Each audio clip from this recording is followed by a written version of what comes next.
नमस्कार दोस्तों, श्री राधे। मैं अंशुल त्रिपाठी, आपका ज्योतिषविद एवं वास्तुशास्त्री, आपके पसंदीदा चैनल ज्योतिष पंचांग से। मित्रों, आज हम बात करेंगे पशुपत व्रत के बारे में। पशुपत व्रत आपकी सभी मनोकामना को पूरा करने वाला व्रत है। इस वीडियो में हम बात करेंगे किस दिन किस समय यह पशुपत व्रत आप उठाना शुरू करें तो आपके लिए अच्छा होगा।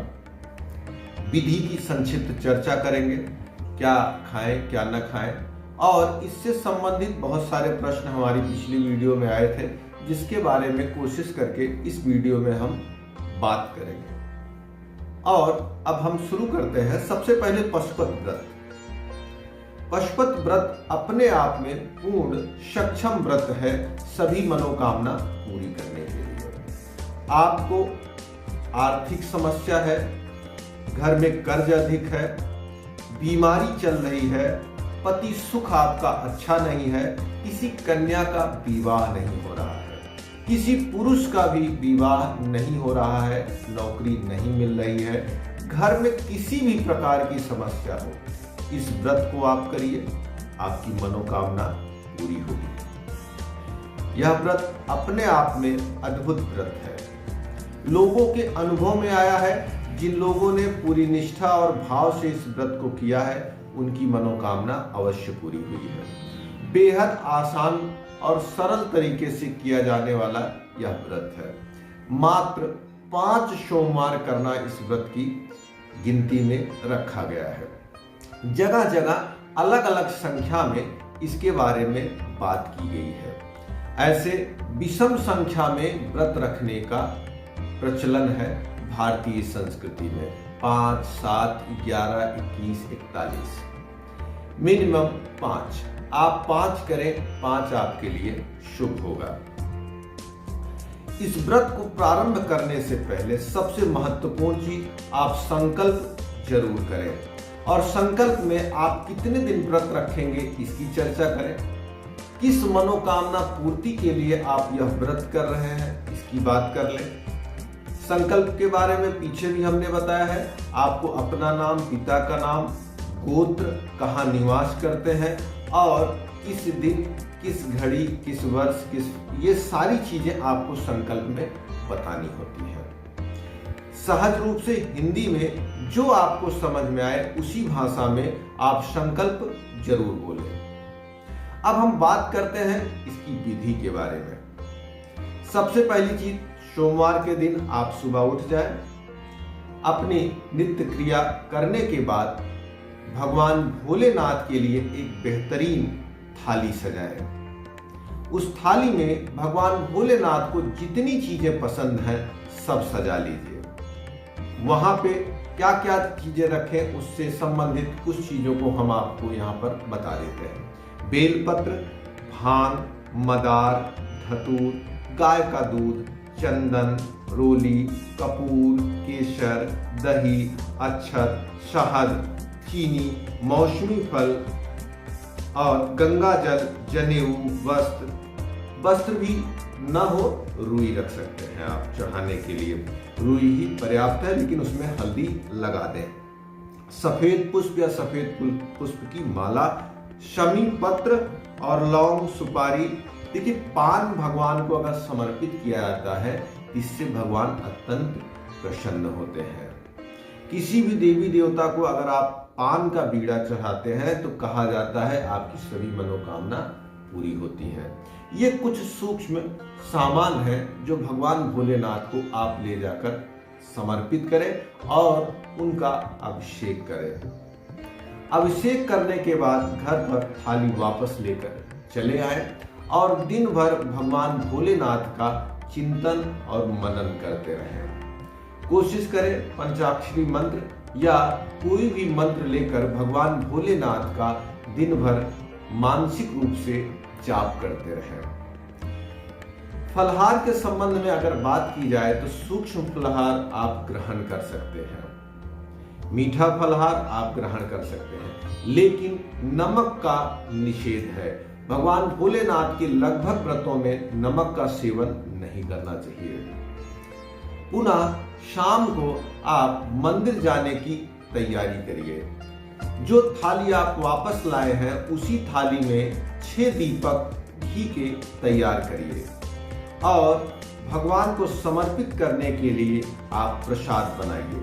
प्रसाद मीठे का होना चाहिए, चाहे खीर का, चाहे गुड़ का, चाहे हलवा, कुछ भी एक प्रसाद आप बनाएं। उस प्रसाद को 3 पार्ट्स में डिवाइड कर ले, 3 भागों में बांट लें। 6 दीपक लेकर और प्रसाद को लेकर भगवान भोलेनाथ के मंदिर जाए। मंदिर जाने के बाद उसमें से 2 प्रसाद भगवान भोलेनाथ को चढ़ा देना है। तीसरा हिस्सा थाली में रख लेना है, उसको चढ़ाना नहीं है, क्योंकि भगवान भोलेनाथ को जो चीजें चढ़ाई जाती हैं उसका सेवन नहीं करना चाहिए। जो 6 दीपक आप ले गए हैं उसमें से 5 दीपक भगवान भोलेनाथ के सामने प्रज्वलित कर दीजिए। 1 दीपक थाली में पुनः रखकर वापस आ जाइए। आने के बाद घर में प्रवेश करने से पहले घर के दाएं हाथ अर्थात घर से बाहर निकलते समय बाएं और प्रवेश करते हुए दाएं हिस्से में दीपक को प्रज्वलित करके रख दें। पिछली वीडियो में कुछ लोगों ने कमेंट बॉक्स में पूछा था कि और चैनलों पर अर्थात और वीडियो में लोग कहते हैं कि दीपक को जलाकर ही वापस लाना है। बात एकदम सही है कि दीपक जलता ही आए, लेकिन हवाएं तेज रहती हैं या कोई दिक्कत हो तो बुझने का विशेष डर रहता है। ऐसी स्थिति में शुभ के बजाय अपशगुन होने के चांसेस ज्यादा हो जाते हैं। अगर आपके पास एक उत्तम व्यवस्था हो कि दीपक न बुझे तो आप जलता हुआ दीपक ही लाए। अगर नहीं हो सकता है तो कोशिश करें बिना जलाए ले आकर घर ही जलाएं। इस बात को आप स्वयं निर्णय ले लें।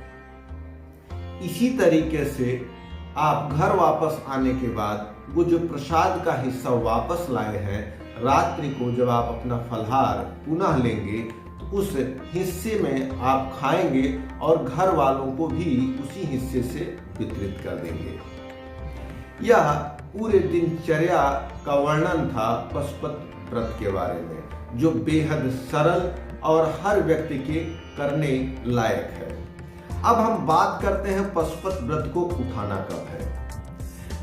ऐसे तो नॉर्मली पशुपत व्रत को कभी भी उठा सकते हैं, लेकिन कोशिश करें भगवान भोलेनाथ के महीने में अगर उठाया जाता है तो सबसे श्रेष्ठ माना जाता है।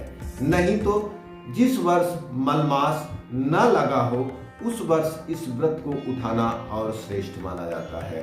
पिछले वर्ष मलमास लगा था, अतः अब नया संवत बदल चुका है, नवरात्रि से नया वर्ष शुरू हो चुका है। अब आप लोग किसी भी शुक्ल पक्ष के सोमवार से आप यह व्रत प्रारंभ कर सकते हैं। नॉर्मली चाहे जब शुरू कर सकते हैं, लेकिन शुक्ल पक्ष किसी भी व्रत को उठाने का श्रेष्ठ समय माना जाता है। सावन के समय यह व्रत और भी उत्तम माना जाता है। इस सोमवार के दिन यह व्रत प्रारंभ करें और संकल्प में आपने जितने दिन बोले हैं उतना दिन पूरा करने के बाद उसके अगले सोमवार को ही आप उद्यापन करेंगे। कुछ लोगों ने कहा कि जैसे हमने 5 दिन का व्रत रखा है और 5वें दिन क्या हम उद्यापन करें? नहीं, उद्यापन के बाद आपको अन्न ग्रहण करना पड़ेगा। अतः 5 दिन व्रत पूरा हो जाए, 6वें दिन आप सुबह उठे और नित्य क्रिया करने के बाद पूरी उद्यापन की विधि विधान व्यवस्था करके उद्यापन करने के बाद आप अन्न ग्रहण करें। उद्यापन से संबंधित हमारी एक वीडियो आप जाकर देख सकते हैं। उसमें कैसे उद्यापन करना है संपूर्ण चर्चा हमने उस वीडियो में की है। इस वीडियो में हमने पूरी बात की है कि आपको व्रत को कब शुरू करना है, व्रत को कैसे करना है, संकल्प में क्या क्या चीजें आपको बतानी है। सबसे आसान और सरल तरीके से किया जाने वाला व्रत है। एक बार मैं तेजी से आप लोगों को बताता हूं क्या करना है। सुबह उठ के नृत्य करने के बाद आपको थाली सजाकर ले जाना है, जिसमें भगवान भोलेनाथ की सभी चीजें रखनी है। अभिषेक करना है, थाली को घर वापस ले आना है। उसी थाली का प्रयोग आप पुनः करेंगे, ये नियम है। शाम को फिर थाली ले जाएंगे, उसमें 6 दीपक लगा के ले जाना है। भगवान के लिए एक मीठे का भोग ले जाना है। 5 दीपक आप वहीं पर जलाएंगे, एक दीपक को घर ले आना है। जो भोग ले गए उसके 3 हिस्से करने हैं, 2 हिस्से भगवान को समर्पित करिएगा, तीसरा हिस्सा भगवान भोलेनाथ को मत चढ़ाइएगा, क्योंकि भगवान भोलेनाथ को चढ़ाने के बाद चीजें ग्राह्य नहीं होती है। तीसरा हिस्सा ले आइए, घर में सबको वितरित कर दीजिए। मानसिक रूप से भगवान को आप भोग लगाइएगा, लेकिन भगवान के ऊपर समर्पित मत करिएगा। कहिएगा भगवान इसको प्रसाद स्वरूप हम ले जा रहे हैं, लेकिन चढ़ाइएगा मत। ले आइए, स्वयं खाइए और परिवारजनों को दीजिए। नमक का विशेष निषेध है। फलाहार में भी सूक्ष्म फलाहार लीजिए, ज्यादा वजनी फलाहार लेना किसी व्रत के लिए अच्छा नहीं होता। 5 डेज न्यूनतम है, अधिकतम आपकी इच्छा है। शुभ दिनों में शुक्ल पक्ष का सोमवार सबसे श्रेष्ठ माना जाता है, इसलिए कोशिश करके सोमवार के दिन आप इस व्रत का प्रारंभ करें। इस व्रत से संबंधित कोई प्रश्न आपके मन में और हो तो आप दिए हुए नंबर पर फोन करके पूछ सकते हैं। कमेंट बॉक्स में अपने प्रश्नों को छोड़ सकते हैं। हम कोशिश करके आपके सभी प्रश्नों का जवाब देंगे। आप हमारे इस वीडियो को लाइक करें, सब्सक्राइब करें और शेयर करना बिल्कुल ही ना भूलें। धन्यवाद। श्री राधे।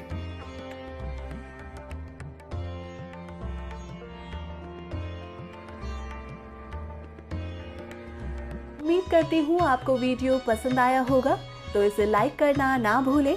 ज्योतिष और पंचांग से जुड़ी जानकारी हम आपके लिए लाते रहेंगे, तो आपके अपने YouTube चैनल ज्योतिष पंचांग को सब्सक्राइब करें और बेल आइकन जरूर प्रेस करें, ताकि आपको लेटेस्ट वीडियो की नोटिफिकेशन लगातार मिलती रहे।